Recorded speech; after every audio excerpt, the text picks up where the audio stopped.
Vous êtes vivant parce que je vous ai laissé vivre. Alors il faut me montrer un peu de respect, bordel!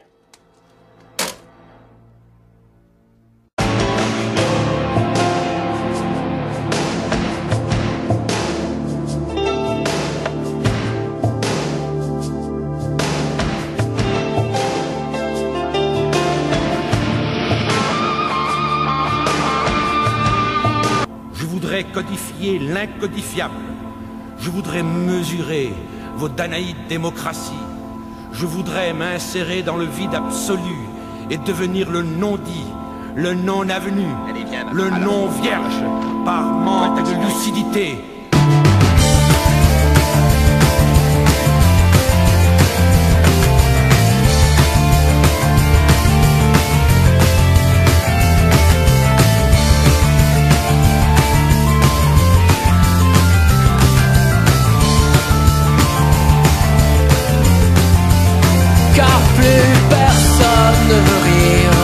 Quand on gueule Macron démission, Macron destitution dans les cortèges, ça apparaît pas dans leurs revendications.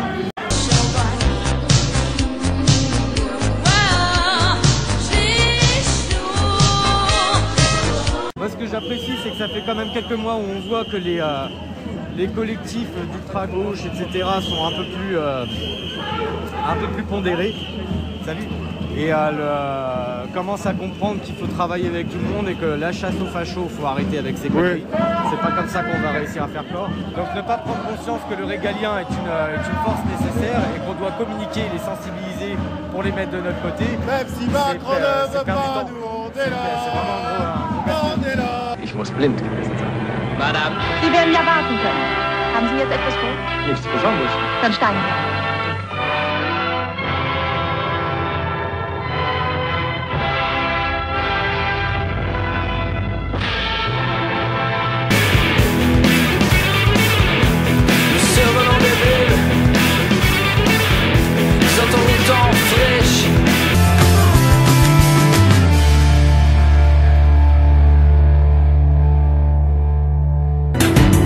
Je me fais le messager de ces grands guerriers absents, de tous ces corps déchirés, de ces yeux rouges de sang. Et on peut aussi rappeler que lorsque Valéry Giscard d'Estaing a voulu restreindre le regroupement familial, quand il a commencé à voir que ce n'étaient pas les bonnes cibles qui en profitaient, s'est fait censurer par le Conseil d'État et par une pression interne à la fois des milieux de la gauche, des églises, des loges maçonniques, du grand patronat, donc Bouygues et compagnie, lui reprochant cela, parce que Giscard, à mon avis, s'est rendu compte que le regroupement familial ne profitait pas aux Italiens, Espagnols et Portugais, mais profitait aux travailleurs migrants d'origine maghrébine, dont Giscard ne souhaitait pas la pérennité sur notre sol. D'ailleurs, Giscard lui-même avait prôné la remigration, il ne l'appelait pas comme ça, de 500 000 travailleurs nord-africains sur 5 ans. La réalité, c'est que c'est bien le Conseil d'État qui l'en a empêché. La Constitution française, par son article 1er, empêche de toute façon cette politique-là aussi. Donc ça ne sert à rien de quitter l'Union européenne, puisque de toute façon, la propre Constitution française a les mêmes principes en elle, et c'est normal, puisque les constitutions Cassin de 46 et Debré de 58 sont d'esprit globaliste. Que l'Union européenne, actuellement, nous désarme en partie contre quand on veut les faire partir est une chose, mais si on ne les avait pas fait venir, il n'y aurait pas à les faire partir. Et ça, leur venue, c'est bien l'État français, et l'État français seul qui est coupable. Depuis 1946. J'ai dit Cassin, c'est un des pères fondateurs de la DUDH, c'est un des auteurs de la Déclaration universelle des droits de l'homme. Or, c'est lui qui a rédigé, en grande partie, la Constitution française de 1946, dont le préambule a été conservé en 1958. Que dire donc des gens qui ne se sentent pas français? Il ne faut pas leur mentir, il ne faut pas leur faire croire à des miroirs aux alouettes, il faut leur dire, vous ne l'êtes pas. Ce n'est pas scandaleux que vous ne le soyez pas, au contraire, soyez fiers de qui vous êtes, assumez votre identité, fièrement et haut, avec le drapeau haut de chez vous. Assumez votre identité, mais là où elle a du sens. Or, le sens d'une identité, c'est là où elle s'exprime naturellement, sur la terre de ses ancêtres, là où elle a la vocation à s'épanouir. Donc il faut dire à ces gens, on vous a fait venir pour de mauvaises raisons. Eh bien, on va vous faire partir pour de bonnes raisons. Éric Zemmour. Éric Zemmour. Éric Zemmour, écoutez, Éric Zemmour est descendant des citoyens romains de l'Afrique du Nord. Il est resté avec sa communauté sur place quand les Romains ont foutu le camp. Donc, il est citoyen romain et donc il peut demander, au titre de la réintégration à l'Empire romain, sa pleine européanité. Voilà. Éric Zemmour, pour moi, est un compatriote. C'est fini. Éric Non, on Zemmour, va arrêter là. Éric Zemmour lui-même dit qu'il est On va d'origine arrêter là. berbère. Ben, il se trompe. Du tout, Parce que pas c'est Thomas une Perrier. communauté qui est depuis l'époque de l'Empire romain en Europe. Et c'est tout à fait différent de flux migratoires Alors, récents. Zinedine- Le ius sanguinis, le droit du sang, c'est le droit de tous les gens de toute la planète à avoir la nationalité de leurs ancêtres. Et donc il n'y a pas plus égalitaire que ça, plutôt que les mises en concurrence des nations, parce que naturaliser quelqu'un, c'est le voler à sa nation pour se l'annexer à soi, comme les Américains nous volent nos savants français, payés par nos impôts, et les font venir aux États-Unis. Je veux remercier quand même, et je le dis, Philippe Comte pour la qualité du débat. Il m'a posé des questions pertinentes, il avait analysé réellement le programme du parti, et je le remercie. C'est un vrai débat pour moi, et avec du respect de chacun, même si on est des désaccords. Et effectivement, je le remercie de ne pas être tombé dans la réduction ad litterum qui n'avait pas lieu d'être. Le débat a été vif, ardent, et franchement, je pense que les gens vont apprécier. La solitude.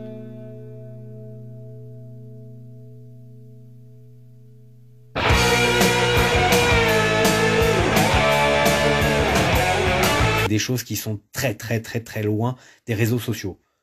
Hein, dire un commentaire sur Facebook pour dire je suis pas content, il y a ça, ou je cautionne complètement ce que tu dis, ou regarde il se passe ça, je te donne un lien, ça n'est pas agir. Ça n'est pas agir.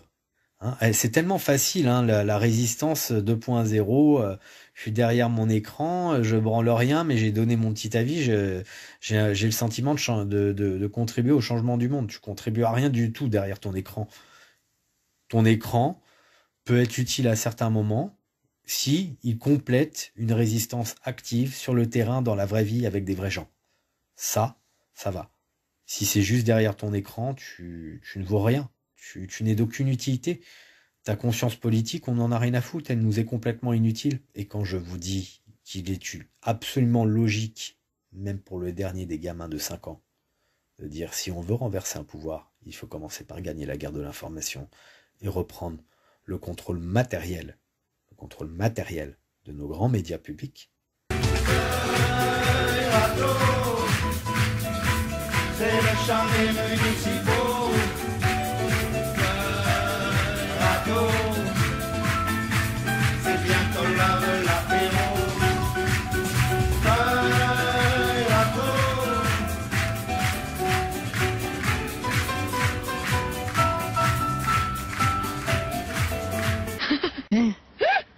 Qu'est-ce qui vous fait rire?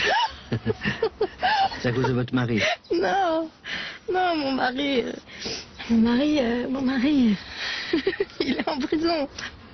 Ah, voilà, je me demandais ce que vous trouviez de si drôle. Excuse me. Someone's following you.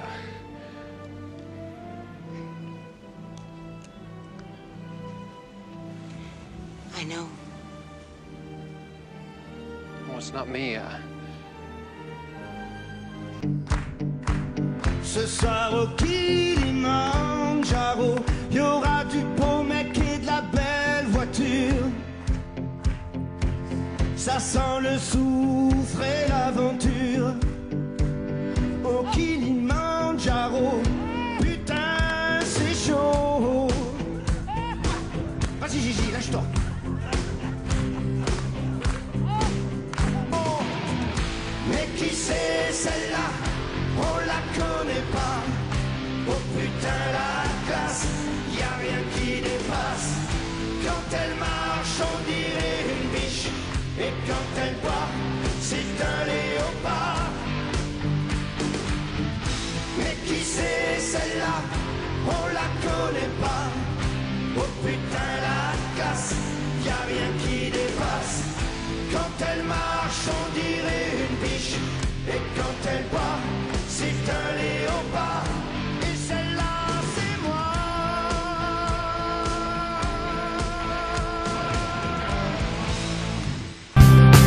Oh mon amour, j'ai peur de l'ombre. Et bien chaque fois qu'on a des opérations devant des lieux de pouvoir, il se trouve que c'est justement ces opérations qui ne trouvent aucune promotion par les relais d'opinion. Aucune promotion par les relais d'opinion. Ils me connaissent tous. Hein, on n'a pas de problème pour être quelques centaines, malgré leur propre censure à ces gens-là. Parce que justement, on a constitué un réseau militant qui est lié à des opérations physiques où les gens se sont rencontrés, où ils se connaissent, où ils ont fait marcher le bouche à oreille, c'est pas les réseaux sociaux qui ont joué, et c'est certainement pas les leaders d'opinion, figures médiatiques, gilets jaunes, etc., qui ont aidé. Elles n'ont jamais aidé. Mais quand il y a des gens qui organisent des choses très concrètes, qui se prennent la tête, qui se prennent le temps à monter des projets militants, qui sont de nature à effrayer clairement l'oligarchie, il n'y a plus personne. Pourquoi? Qu'est-ce qui fait chier à certaines personnalités qui ont un peu de visibilité de dire bah je pourrais quand même aider un petit peu parce que mine de rien quand il y a des militants gilets jaunes qui sont en train d'organiser des événements devant les grands médias, devant l'Assemblée nationale, devant le Parlement, devant le Sénat, devant la Banque de France, devant des lieux de pouvoir où on est censé emmerder un peu cette oligarchie, pourquoi il y a personne qui relaie l'information dans ceux qui ont de la visibilité qui pourrait nous permettre d'être des milliers? Pourquoi on perd du temps? Pourquoi on n'est pas des milliers depuis 5 ans? Pourquoi on perd du temps? Alors que des gens sont au courant et qui pourraient nous aider. C'est quoi leur problème? Ça fait des années qu'on est en train de faire le siège des médias, qui est quand même une cible extrêmement pertinente. Pourquoi personne ne veut aller devant ces putains de médias? Vous voulez continuer de faire des manifs entre Bastille et Nation, quand vous êtes sur Paris, là où il n'y a aucun lieu de pouvoir, là où il n'y a aucun oligarque, là où il n'y a aucun journaliste à gêner, là où il n'y a aucun politicien. Il n'y a personne à gêner entre Bastille et Nation. Mais quand vous organisez des manifs dans vos villes ou à Paris, c'est toujours loin des lieux de pouvoir, parce que c'est tellement plus intelligent. Ah ouais, on est là pour faire la pédagogie populaire, on va réveiller les gens. Mais qu'est-ce qu'ils en ont à foutre, les gens? Tu crois que si les gens portent un putain de bâillon en ville, c'est qu'ils ont envie de se réveiller? Tu crois que ta pédagogie populaire dans les manifestations, ça va les secouer? Ils en ont rien à foutre. Nous sommes une minorité agissante. Nous ne sommes pas là pour faire de la pédagogie populaire à des moutons. Nous sommes là pour renverser des fils de pute qui sont au pouvoir. Sur l'affaire Alstom. Olivier Marleix, qui est député à l'Assemblée nationale, avait animé une commission d'enquête parlementaire sur la cession d'Alstom à General Electric et l'a qualifié de pacte de corruption, en précisant bien que Monsieur Macron a trouvé au travers de cette affaire et de sa contribution à celle-ci tous les soutiens nécessaires et financiers, et notamment de la banque Rothschild où il a travaillé. J'ai plein de noms d'associés gérants chez Rothschild qui l'ont financé, qui ont financé sa campagne. J'ai commencé à déterrer tout ça. Mais aussi des gens de General Electric qui étaient influencés, des grands cabinets d'avocats. Tous ces gens-là se tiennent par la main. Hein, ce sont des réseaux d'influence dans la BNP, etc. Vous verriez le réseau de Macron. Hein, c'est plus de 1600 contributeurs dès 2016 pour sa campagne électorale où il fallait un minimum engagé de 7500 balles. C'est pas nous, des gueux comme ça, qui pouvons mettre 7500 balles pour une campagne électorale à raison de 1600 personnes. Ça, on n'y arrivera pas. Par contre, l'oligarchie n'a aucun souci. L'oligarchie n'a aucun souci pour mettre en branle les médias, les financements, les réseaux nécessaires pour nous faire passer des pilules pas possibles et inimaginables. Voilà comment ils se maintiennent. Quand je vous dis qu'il faut venir devant les grands médias, c'est parce que les médias sont de très, très, très loin l'institution dont il faut reprendre le contrôle en premier pour des révolutionnaires, parce que ça nous permet d'avoir le contrôle de l'information, de pouvoir alerter le peuple justement sur cette foutue pédagogie populaire que vous voulez depuis des années. Arrêtez de vous prendre la tête. On arrête avec la pédagogie populaire, on fait de l'information de masse. C'est quand même beaucoup mieux que d'informer des millions de gens d'un coup. Il n'y a pas de médias qui soient de notre côté. Il n'y en a aucun. Il n'y a pas de journalistes qui soient de notre côté sous prétexte que sur 2-3 points marginaux, ils peuvent à la rigueur avoir des positions globalement convergentes. La réalité, c'est que tous ces gens sont une petite oligarchie qui sont en lien d'intérêt permanent entre eux et qu'ils sont contre le peuple.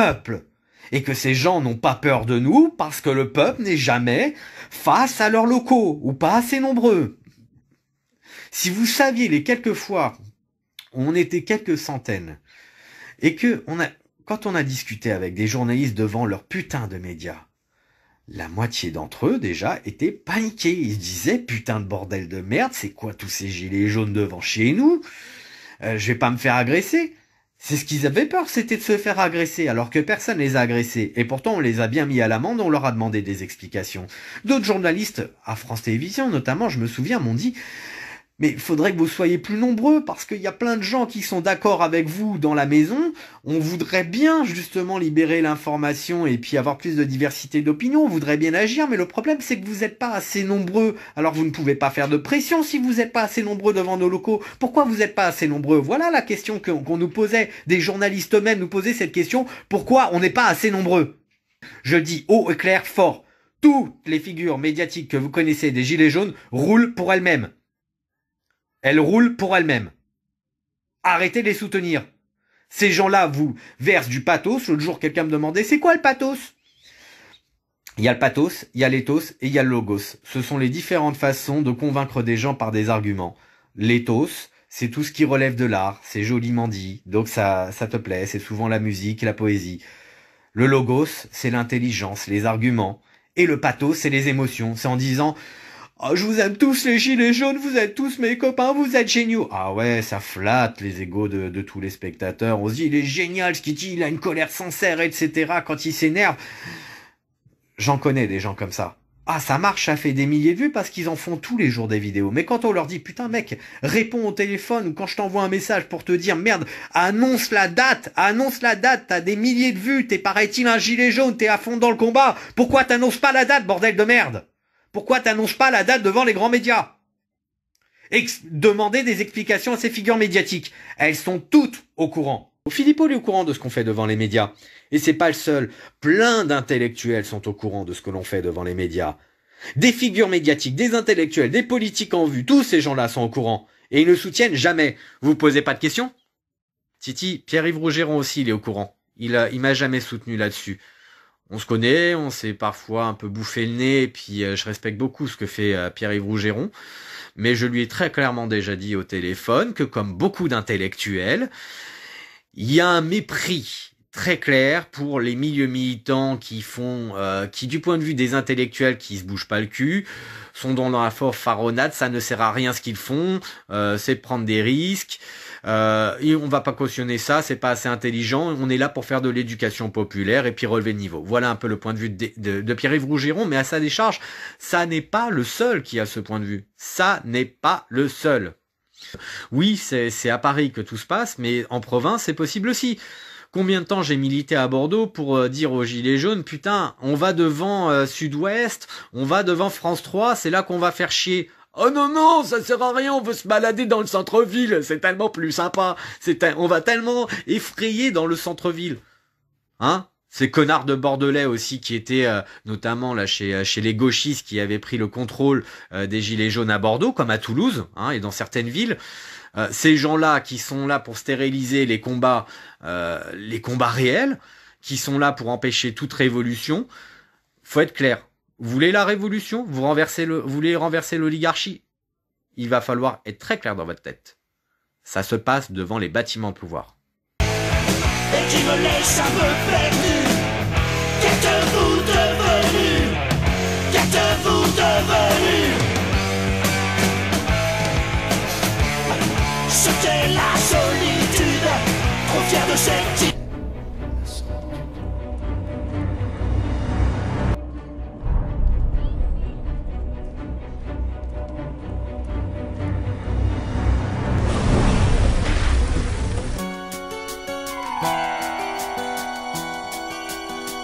Un beau matin métallique a changé de bord. 5 minutes au paradis avant que le diable n'apprenne ta mort.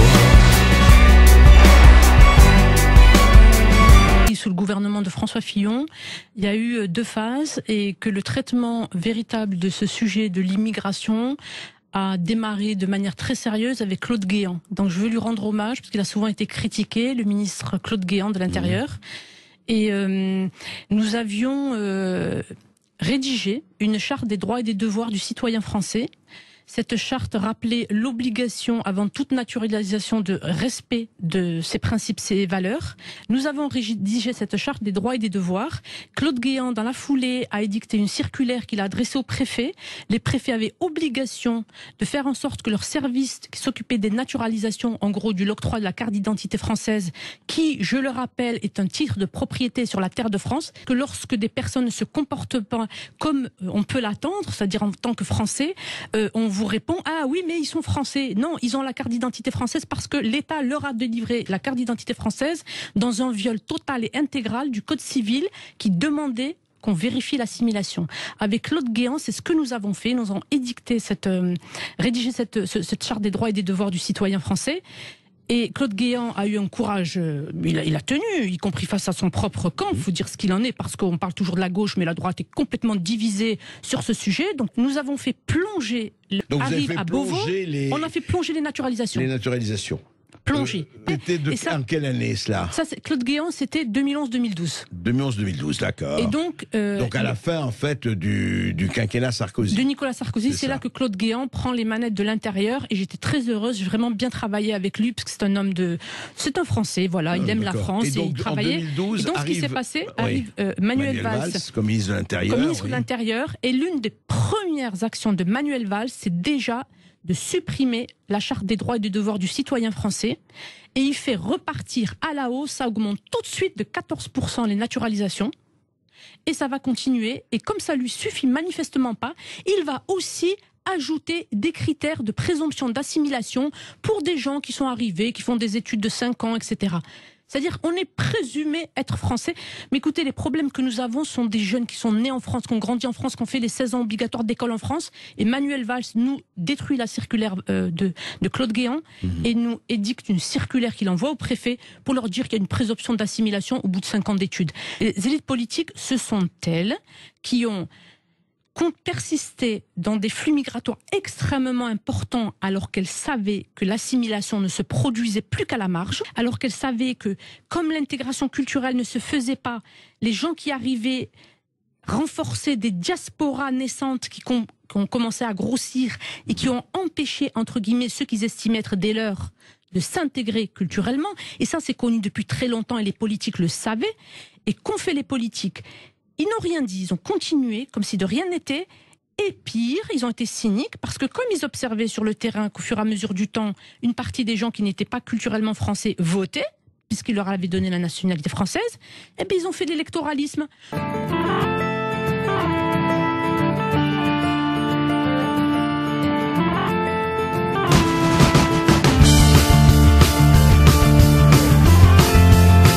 Tu cherchais ta proie,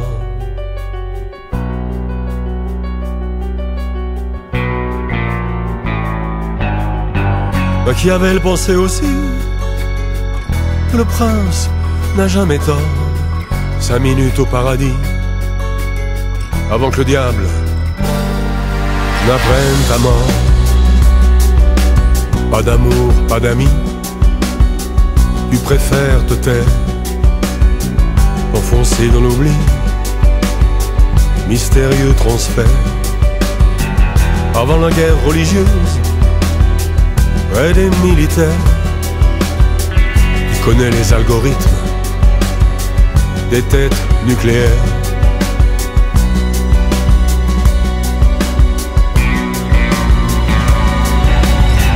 Machiavel pensait aussi que le prince n'a jamais tort.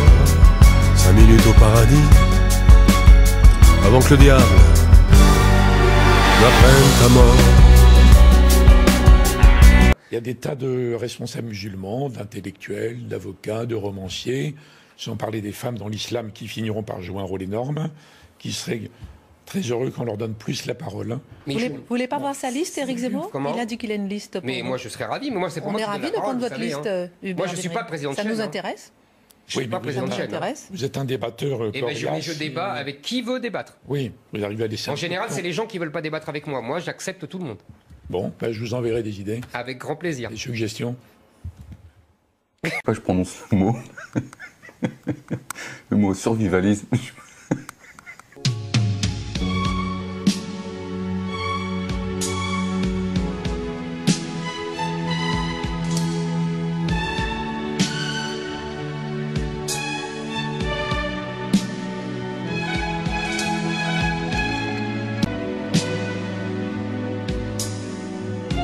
Jésus est venu dans l'évangile, il a confirmé la Torah. C'est la suite, c'est la suite. Le Coran confirme l'évangile, c'est la suite.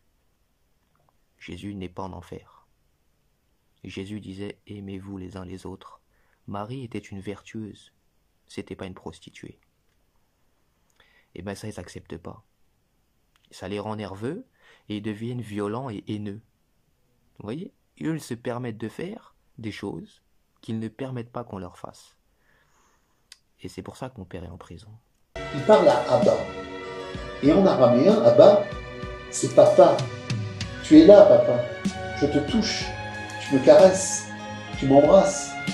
Il y a une tendresse humaine, supérieure, infinie, générique, mais elle est humaine.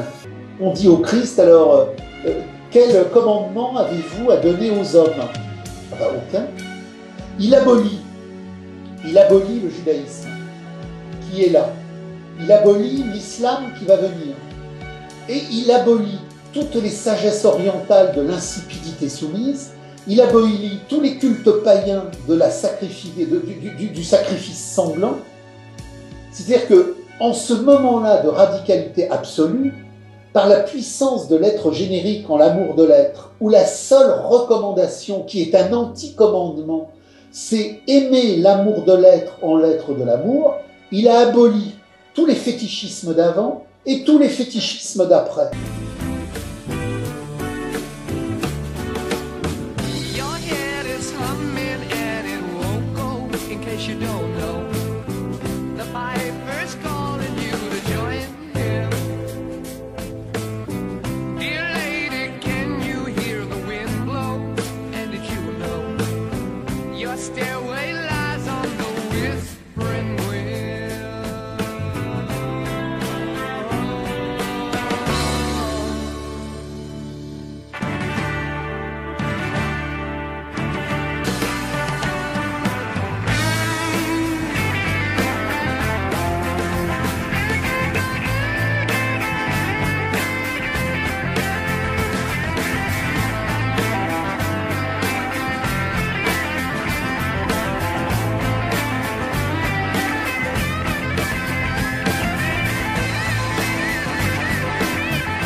Good night and thank you.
j'ai fait un petit micro-trottoir en arrivant à l'émission. Et j'ai demandé à des personnes qui étaient là, qui travaillent ou qui ne travaillaient pas, ou qui sont de passage. Il y en a 9 qui m'ont dit surtout ne le votez pas. Et il y en a une qui m'a dit oui, je pense que ce serait bien. Donc c'est dire que quand même dans vos studios, enfin pas dans le studio, mais dans la radio, ça ne fait pas. Alors je ne vais pas le voter, parce que je n'en ai jamais voté aucun. Avant, ça s'est appelé autre chose, hein. Il y a eu une dizaine de votes. Moi, ce que j'ai constaté, c'est qu'à chaque fois, on a rétréci nos libertés, mais on n'a rien fait contre le Covid. Qu'est-ce que ça a à voir avec notre sujet du jour? Excusez-moi, qu'est-ce que ça a à voir avec notre sujet du jour? Je veux bien, mais tout simplement, on ne va jamais m'inviter pour dire que les médias ne sont pas démocratiques. Non, mais vous l'avez dit. Et Jean, je vais vous dire un truc, sois honnête avec moi alors. Ça les rend nerveux et deviennent violents et haineux. Un beau matin métallique a changé de bord.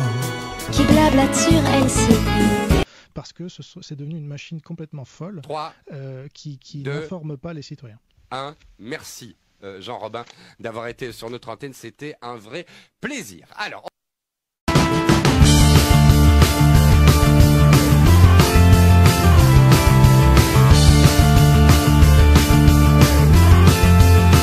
J'enlève toutes mes peintures de gare.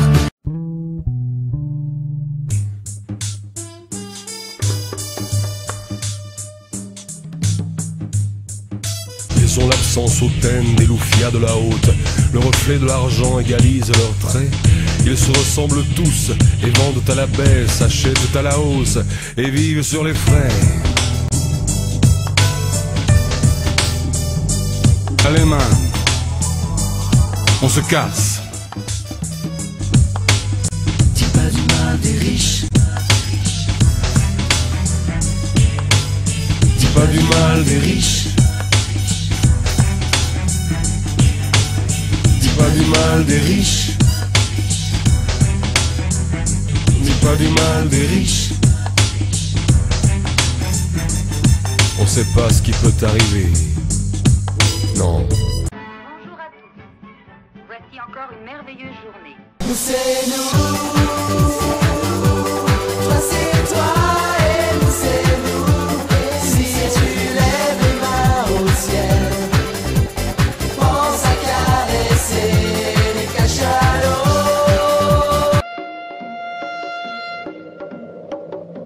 请保管好个人物品，谨防扒手。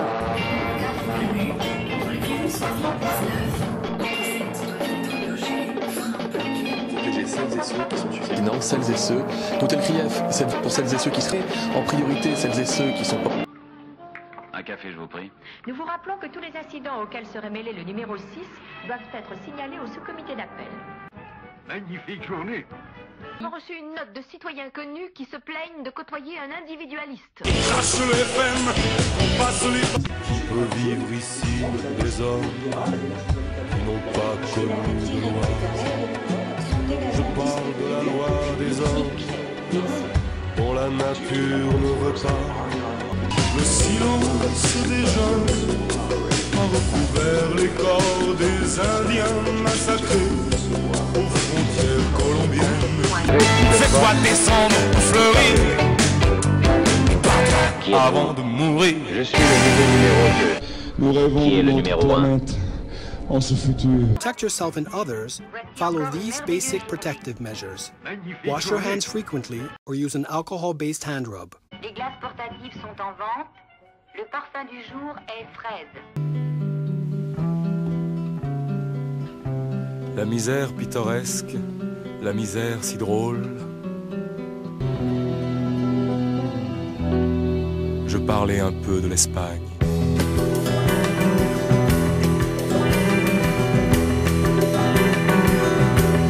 Des poètes affamés qui saignent leurs chansons. Les âmes exilées qui crèvent ton exil.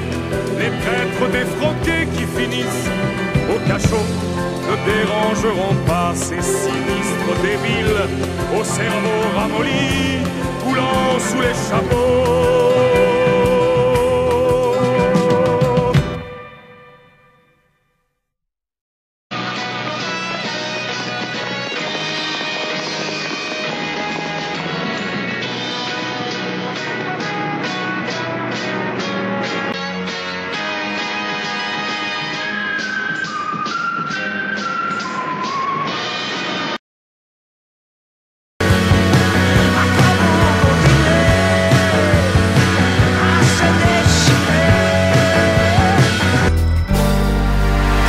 t'aiment à mort.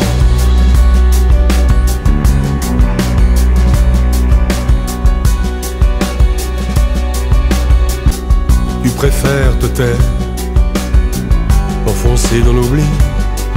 Hezbollah, des hommes, des affaires. Pour Daesh, ça Machiavel pensait aussi que le prince n'a jamais tort.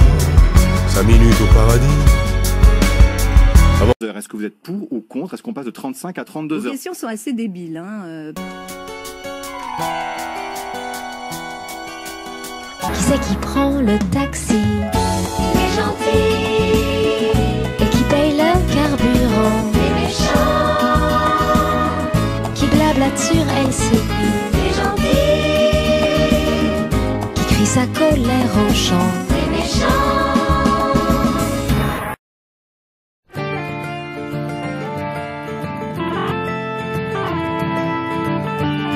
Oh mon amour, j'ai peur de l'ombre, car plus personne ne veut rire.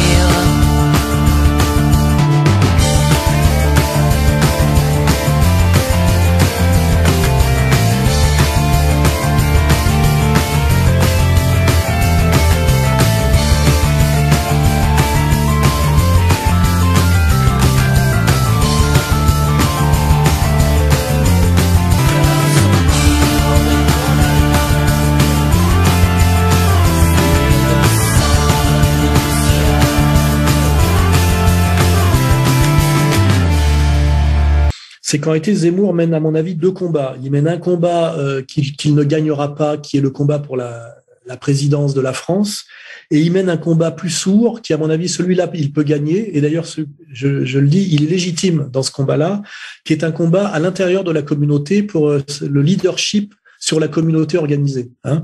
C'est-à-dire, et c'est là qu'on comprend pourquoi il dit qu'il est pour l'abrogation de la loi Guesso.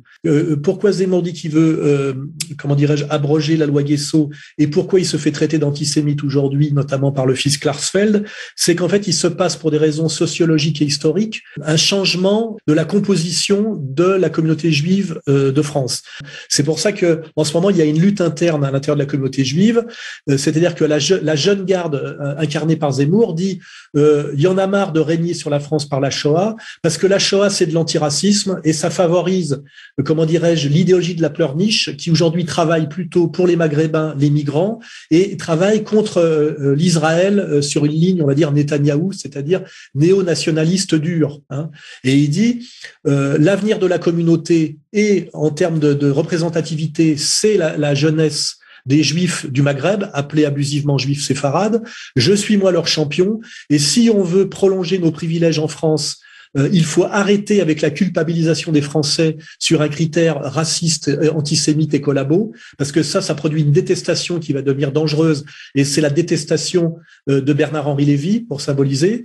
Et il faut que nous pratiquions une alternance fonctionnelle pour maintenir notre domination, en étant maintenant sur une sympathie, non pas une hostilité aux Français de droite, mais sur une sympathie envers les Français de droite contre les effets catastrophiques de l'immigration incontrôlée, qui produit aussi l'effet d'un certain islam. Voilà.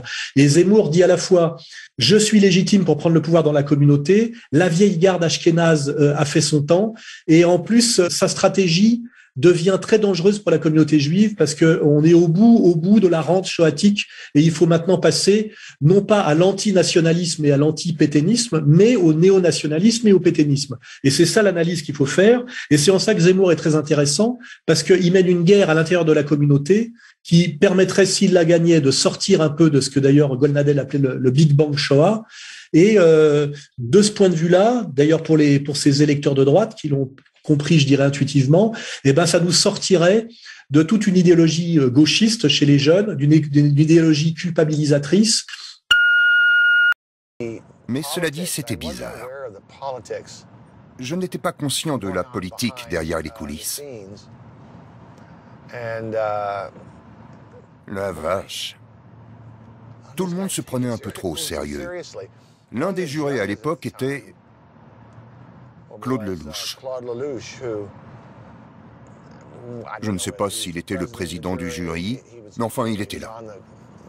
Donc je m'approche de lui pour le saluer. J'aimais certains de ses films, particulièrement La Bonne Année et quelques autres. Au moment où je lui dis « Bonjour, je suis John Carpenter et je voulais vous dire à quel point je suis touché de vous rencontrer », il était outré que j'ose venir lui parler, comme si j'essayais d'influencer son vote. J'en avais strictement rien à foutre de son vote. C'était juste pour moi l'occasion de rencontrer un cinéaste légendaire, et je me suis dit, c'est quoi son problème? Je m'en fichais qu'il vote ou pas pour Fogg. Moi, je n'aurais pas voté pour Fogg. Je voulais lui faire un compliment, c'était bizarre.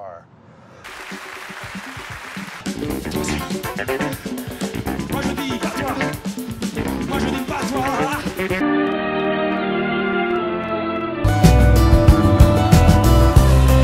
Je suis la corruption.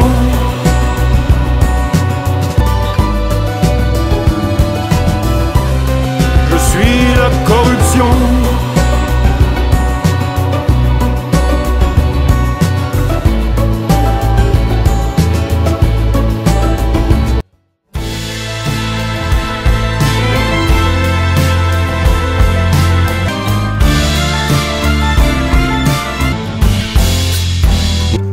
Pointeur, mon incendiaire, sœur de petit village, mon race, que rien ne repousse où tu passes. Va mon fils, va tu civilises, et puis meurs comme un épinal.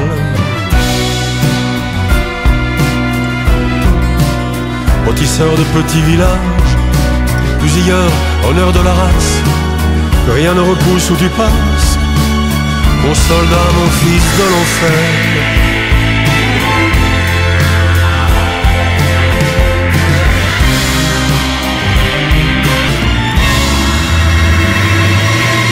Broyeur de mort, lanceur de feu, rôtisseur de petits villages, mon bel envoyé du bon Dieu, mon archange, mon enfant sage, bardé de cuir, casqué de fer, fusilleur, honneur de la race, que rien ne repousse où tu passes, mon soldat, mon fils de l'enfer.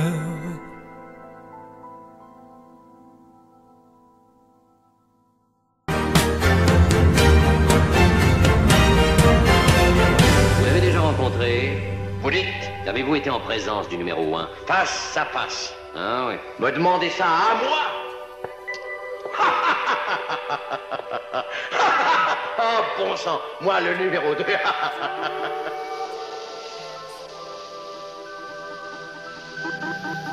Gardez-le. Combien de temps? Jusqu'à mon intronisation. Attachez-le.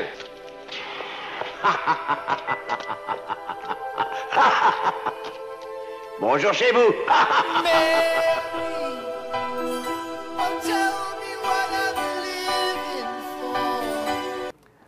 Bilan des opérations, si je fais le bilan de ma petite tournée Notre Joie, pour moi c'est le meilleur moment que j'ai connu.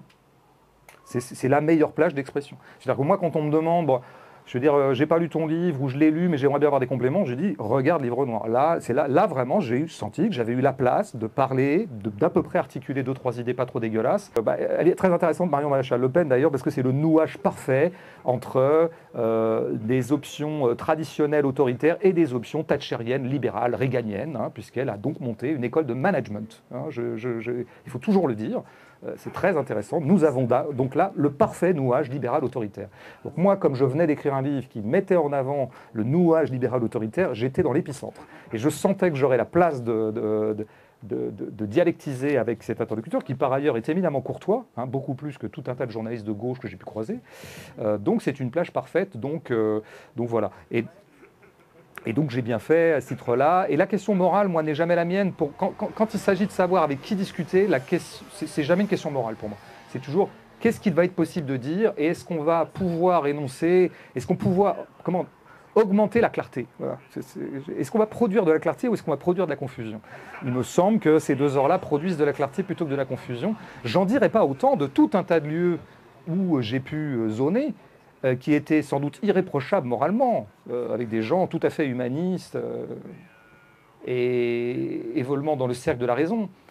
Mais la plage était tellement nulle, tellement courte, tellement brève, tellement mal pensée, qu'on y produit que de la merde.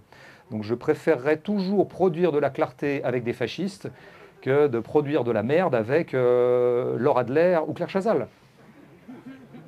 Pour dire les choses, voilà.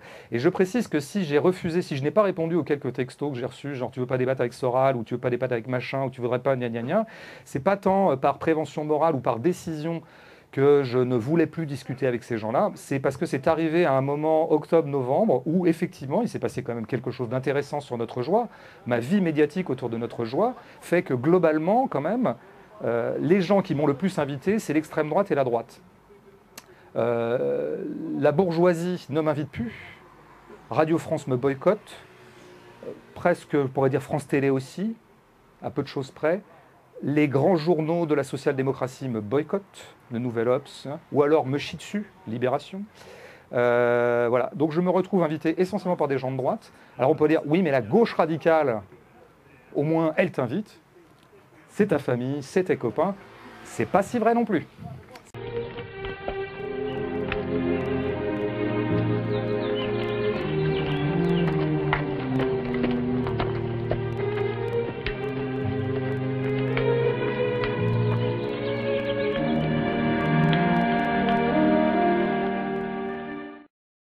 Allez, à la prochaine et bonjour chez vous.